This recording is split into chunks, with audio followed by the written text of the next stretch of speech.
Alors bonjour à tous, c'est Puish. Aujourd'hui on se retrouve pour une petite critique ciné avec, comme vous pouvez le voir, un film coréen qui s'appelle Carter. Un film qui est sorti très récemment là. Alors je l'ai regardé, alors c'est un film complètement hallucinant. Je pense que ça va pas plaire à tout le monde, c'est un film de 2 heures et quart. Putain, il y a de l'action tout le temps. Le film démarre... En fait moi il m'a beaucoup fait penser à un autre film, mais je vous en parlerai un peu plus loin dans la critique.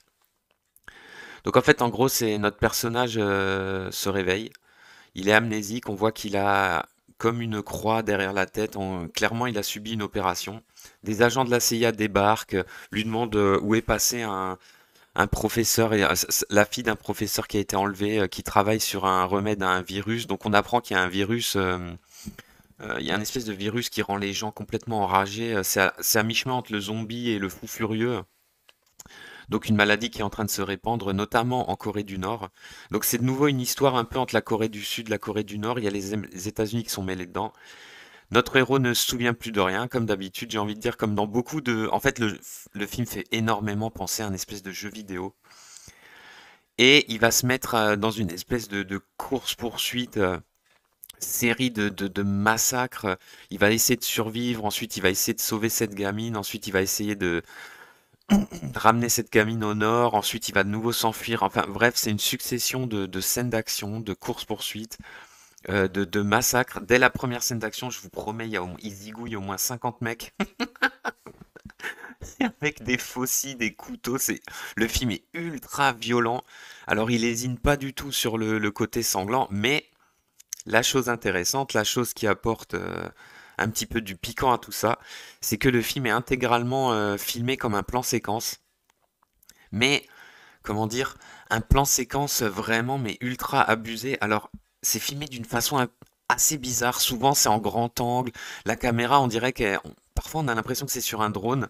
On dirait que la caméra vole, elle va dans tous les sens, elle suit le personnage, elle est dans son dos, elle s'éloigne, elle se rapproche. C'est vraiment un, comment dire, un résultat assez étonnant parce que, en fait, le truc de fou dans ce film, c'est que les séquences d'action sont complètement folles.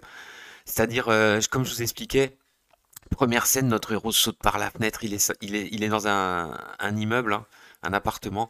Il échappe aux agents de la CIA en sautant par une fenêtre. Il se retrouve dans un bain où il y a des yakuza coréens. Il y en a partout, là, des mafieux. Tout le monde va essayer de le tuer.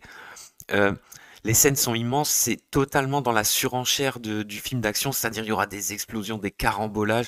Il y a plusieurs courses-poursuites qui sont complètement folles. Bah, en fait, le film est parsemé de 5, 6 grosses scènes d'action.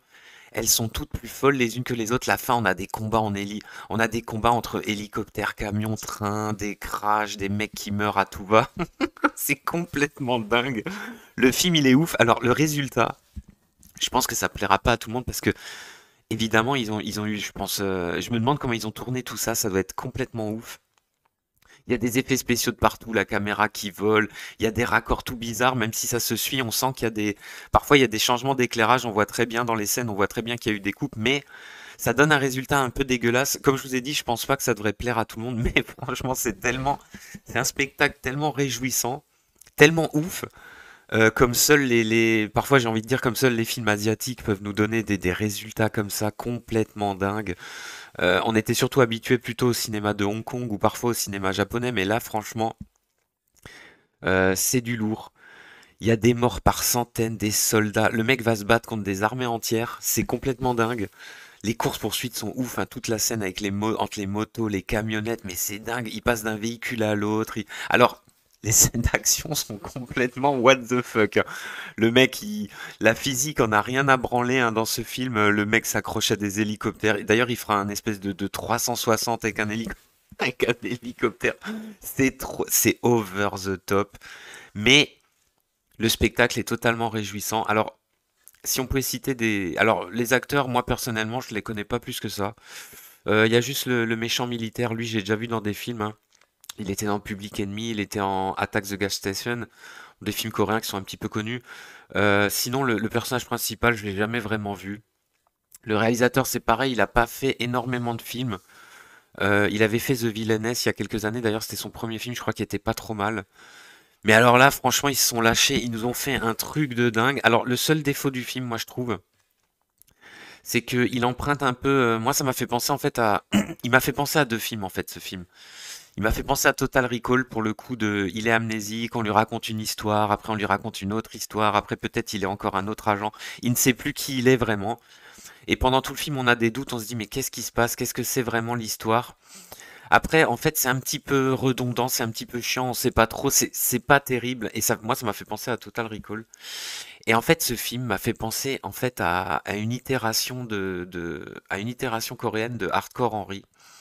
Donc un film pareil qui était sorti il y a quelques années, qui était tourné intégralement en FPS avec Charlton Copley. Et c'était un film que j'adore, moi, qui est vraiment énorme. Et pareil, qui était une espèce de succession comme ça de scènes de carnage, de scènes d'action, avec justement un visuel comme ce film, hein, avec un visuel dont on n'a pas l'habitude, qui est complètement dingue.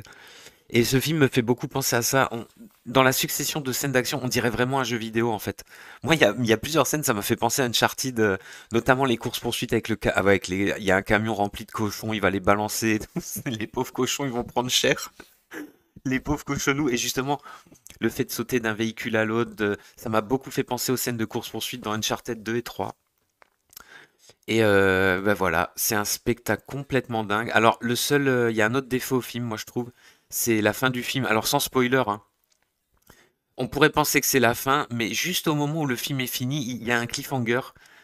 Et ça, c'est vraiment chiant. Alors, j'espère qu'ils sont déjà en train de tourner la suite parce que, franchement, on a envie de voir la suite de ce truc parce que, justement, si c'est pas fini, bah, je pense que ça va aller encore plus dans la surenchère. On a des scènes de fight avec les zombies aussi dans le laboratoire des Nord-Coréens. On a une scène de snipe. En fait, le film, il est complètement fou visuellement. Alors, si vous avez envie de voir un truc complètement dingue, bah, vous pouvez regarder ce film. Et en plus, le truc, c'est qu'il dure 2 heures et quart. On se fait pas chier une seule seconde. À part dans les deux, trois petites phases de dialogue où on se demande ce qui se passe, on se dit ouais, bon.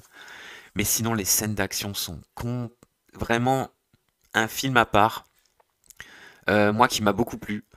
C'est vraiment, je le regarderai de nouveau, hein. Ça c'est clair, c'est un film que je vais regarder plusieurs fois. Franchement, une bonne petite bombe, vraiment un truc, un truc complètement fou. Faut voir les raccords, faut voir les cascades avec les motos, le héros qui saute d'une moto pour pousser la gamine qui doit sauver dans un van, après il s'accroche au pneu. Mais enfin, il faut le voir pour le croire. Les cascades en moto. Alors, parfois c'est un peu de la bouillie, hein. Il y a un mélange de numérique, enfin, je sais pas comment ils ont fait tout ce bordel, c'est un énorme bordel, mais en tout cas, je vous le conseille à 400% et je vous dis à plus pour une prochaine critique.